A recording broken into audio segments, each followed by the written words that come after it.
Salut, c'est Capi, et aujourd'hui on va parler du Mario Direct qui est sorti il y a un peu plus d'une semaine. Au départ, je voulais faire cette vidéo très peu de temps après la sortie du Direct, mais finalement j'ai décidé d'attendre qu'on ait plus d'informations sur ce qui a été présenté. Du coup, en plus de vous donner une review du Direct en lui-même, je vais aussi pouvoir vous donner des informations qui n'ont pas été dites dedans.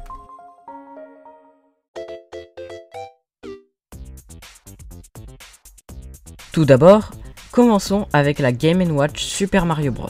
Pour ceux qui ne savent pas ce que sont les Game & Watch, ce sont les toutes premières consoles de Nintendo. Et si je dis les, c'est tout simplement parce que quand vous achetiez une Game & Watch, vous aviez un jeu dedans. En gros, il y avait une Game & Watch pour chaque jeu. Du coup, ici, on a une Game & Watch où on peut jouer à Super Mario Bros dedans. Quand on observe la console en elle-même, elle est plutôt fidèle au Game & Watch de l'époque, excepté pour les boutons en haut à droite qui sont différents. Normalement, dans une Game & Watch classique, on a un bouton pour le jeu A, un autre pour le jeu B qui est plus difficile, et un troisième bouton avec marqué Time pour afficher l'heure. Dans la Game & Watch de Super Mario Bros, les boutons sont différents. On a un bouton pour jouer au jeu, un bouton pour afficher l'heure, et un bouton pour mettre en pause le jeu. Ah oui, et on peut noter aussi que l'écran est en couleur et sûrement rétro-éclairé, contrairement aux anciennes Game & Watch. Mais il y a encore deux petites choses à dire. La première, c'est que la Game & Watch ne permet pas seulement de jouer à Super Mario Bros, mais aussi à Super Mario Bros 2, The Lost Levels. Et la deuxième, moins importante, est que le menu pour afficher l'heure comporte 35 animations, pour les 35 ans de Mario bien sûr. Maintenant, passons à notre deuxième annonce de ce Super Mario Bros Direct, le portage de Super Mario 3D World sur Switch. Bon, au départ, Nintendo ne nous a pas montré grand chose. On a juste eu un simple trailer qui nous a montré que le jeu avait l'air plus fluide et avait apparemment une meilleure qualité visuelle. Mais à la fin de ce trailer, Nintendo a rajouté un plus au titre du jeu qu'on avait déjà vu dans les remakes des anciens Mario et Luigi sur 3DS. Et après ça, on a eu une sorte de mini trailer pour un nouveau mode, Bowser's Fury. Non, pas ça. Ça. Pour le moment, on ne sait pas encore ce que c'est. Ça peut être un tout nouveau monde avec plein de nouveaux niveaux, ou alors une sorte de open world version Mario 3D World. Mais ce que ne nous a pas dit le direct, c'est que Super Mario 3D World plus Bowser's Fury aura du multijoueur en ligne. La première version du jeu avait déjà du multijoueur local. Mais alors là, du multijoueur en ligne? Ouais, je sais pas vous, mais moi je suis vraiment hypé pour ça. Ok, troisième annonce, et celle-là, je la trouve vraiment très amusante. Vous connaissez sans doute Tetris 99, un vieux jeu avec un gameplay plutôt basique, mélangé avec un système en mode Battle Royale. Et en vrai, c'est assez fun à jouer. En plus, c'est gratuit si vous avez le Nintendo Switch Online. Bon, tout ça pour dire que Nintendo a pris Tetris 99, ils ont enlevé Tetris et ils ont mis Super Mario Bros à la place. Et bam, ça a créé Super Mario Bros 35. Ah, en fait, ça reste entre nous, hein, mais le 35, c'est parce que c'est les 35 ans de Super Mario Bros. Dans Super Mario Bros 35, au lieu d'envoyer des lignes aux autres joueurs, vous envoyez les ennemis que vous tuez. Ils vont alors apparaître dans le jeu du joueur que vous avez visé. Vous pouvez aussi dépenser 20 pièces pour utiliser la roulette à objets, qui vous donne un objet au hasard. Après, ils n'ont pas parlé du gameplay en entier, mais je pense savoir de quoi il s'agit. Déjà, quand vous tuez des ennemis, vous gagnez du temps. Et comme dans chaque jeu Mario, quand le temps est écoulé, vous perdez la partie. J'ai aussi l'impression que comme avec les chevrons de chaos dans Tetris 99, on peut gagner des pièces en éliminant des adversaires. On peut ensuite voir que en haut de l'écran, il y a une espèce de roue qu'on avait déjà dans Tetris 99. Déjà, comme dans Tetris 99, il y a un mode aléatoire pour attaquer un joueur aléatoire et un mode riposte pour attaquer tous les joueurs qui nous attaquent. Et dans les nouveaux modes, on a le mode plus de pièces pour attaquer un des joueurs qui ont le plus de pièces et le mode moins de temps pour attaquer un des joueurs qui ont le moins de temps. Ah, et aussi évidemment, comme Tetris 99, c'est une offre exclusive aux abonnés du Nintendo Switch Online. Si je pouvais, j'y jouerais toute ma vie. Mais je peux pas, parce que c'est une offre limitée.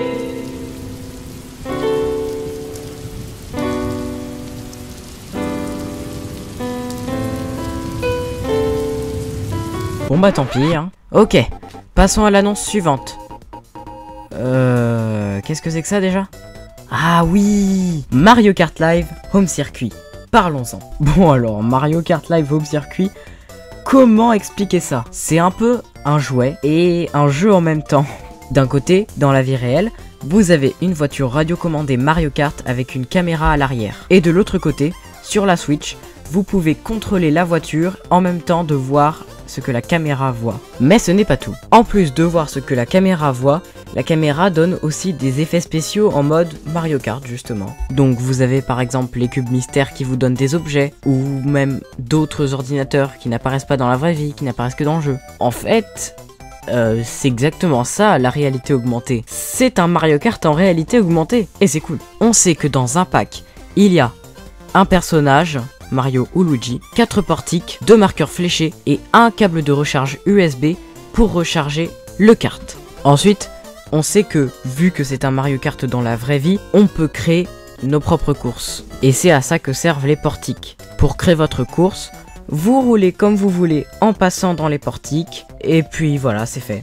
Votre trace devient une course.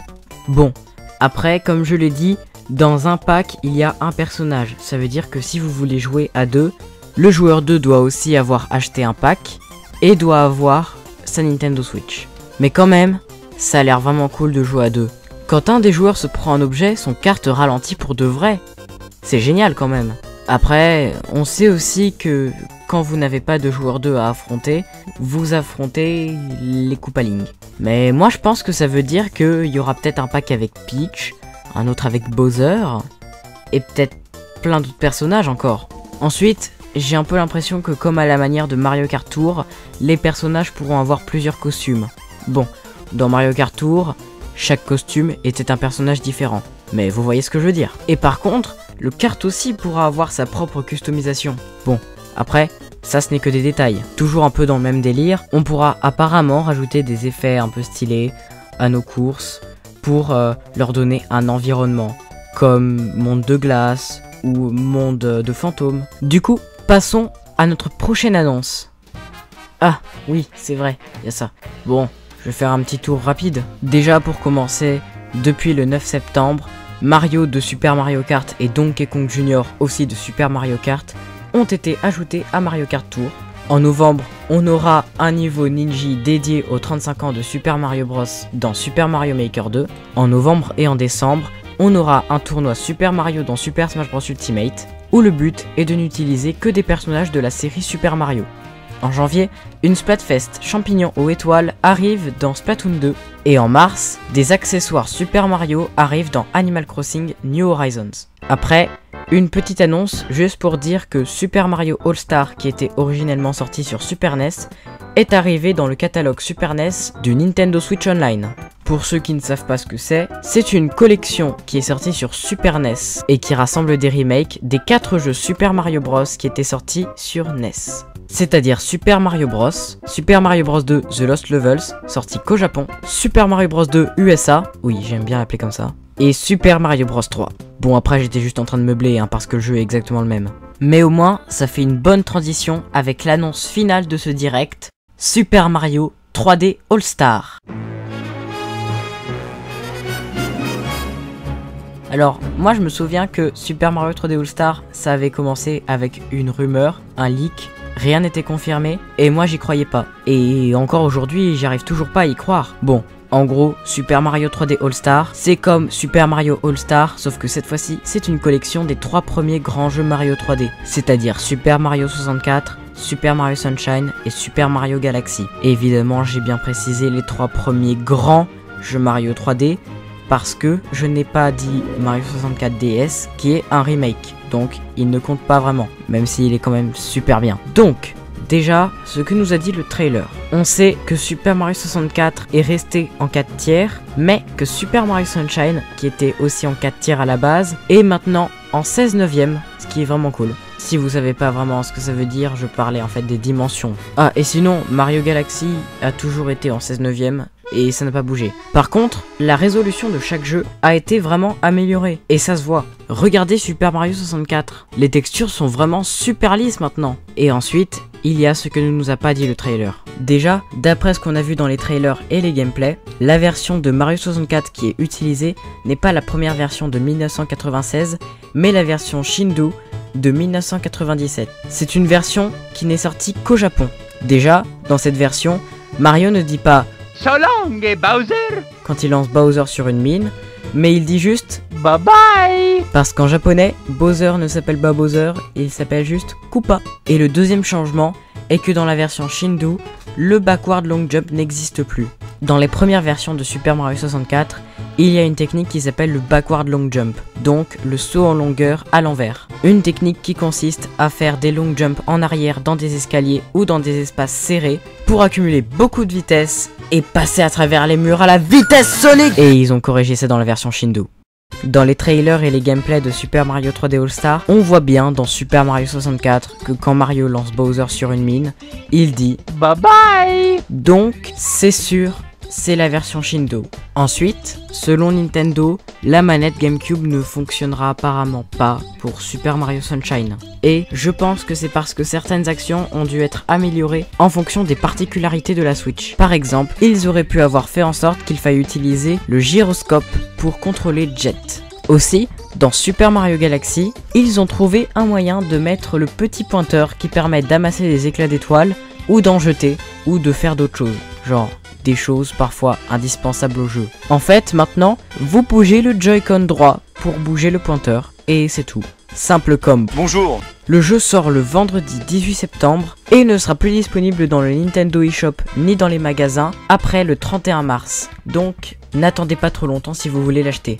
Ah aussi, on a pu avoir un aperçu du menu principal et du menu de sélection. Et le menu de sélection est vraiment, mais vraiment stylé. On peut choisir un jeu pour y jouer, mais on peut aussi choisir un jeu pour y écouter les musiques. Quand on a le curseur sur un jeu, on a une petite vidéo de démonstration qui nous montre à quoi ressemble le jeu.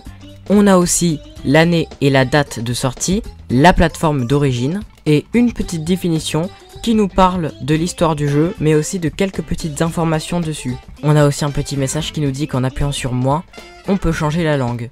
Il y a 5 langues pour Super Mario 64, 7 pour Super Mario Sunshine et 10 pour Super Mario Galaxy. Bon, avant la fin de la vidéo, j'aimerais d'abord dire ce que moi j'en pense de Super Mario 3D All-Star. Parce que j'ai vu des vidéos de gens qui se plaignent que c'est pas des remakes ou que c'est en production limitée par exemple. Et effectivement ouais, il y a des petits problèmes avec ça. C'est vrai qu'ils auraient pu laisser ça en vente plus longtemps, ou même pour toujours. C'est vrai qu'ils auraient pu faire par exemple un remake de Mario 64. C'est vrai qu'ils auraient pu le mettre en 16/9 au lieu de le laisser en 4 tiers. Et c'est vrai que moi, j'aurais adoré s'il y avait tout ça. Mais je me plains pas non plus, parce que je trouve ça vraiment cool de retrouver ces jeux sur Switch et de pouvoir y jouer partout avec une vraiment très bonne qualité.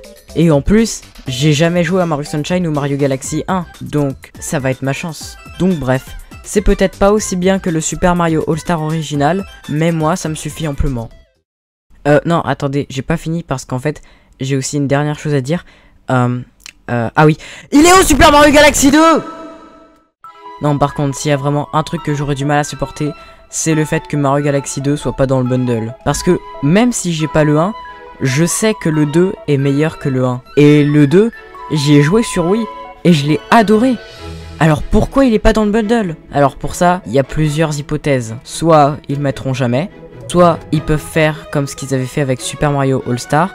Au départ, ils avaient sorti la première version de Super Mario All-Star, et plus tard, ils ont sorti Super Mario All-Star plus Super Mario World, qui est exactement le même jeu, sauf qu'il y a Super Mario World dedans. Donc peut-être qu'on pourrait s'attendre à avoir un Super Mario 3D All-Star plus Super Mario Galaxy 2. Ou peut-être que, à peu près dans le même délire, on pourrait avoir un peu plus tard une mise à jour payante pour avoir Mario Galaxy 2, et après, ils vont sortir le bundle Super Mario 3D All-Star plus Super Mario Galaxy 2, comme quand ils ont sorti le bundle Super Smash Bros Ultimate plus le Fighter Pass. Moi, j'aimerais bien que ce soit ça. Ça m'éviterait de reprendre exactement le même bundle plus un jeu. Bon, ça y est, la vidéo est finie. Et mon dieu, elle a duré longtemps. Du coup, j'ai dit tout ce que j'avais à dire. Donc si vous avez aimé la vidéo et si vous en avez envie, mettez un like, un commentaire et partagez-la. Et si vous aimez mon contenu en général, n'hésitez pas à vous abonner à ma chaîne et activer la cloche. Et en tout cas, moi c'est Capirio et je vous dis Bye bye!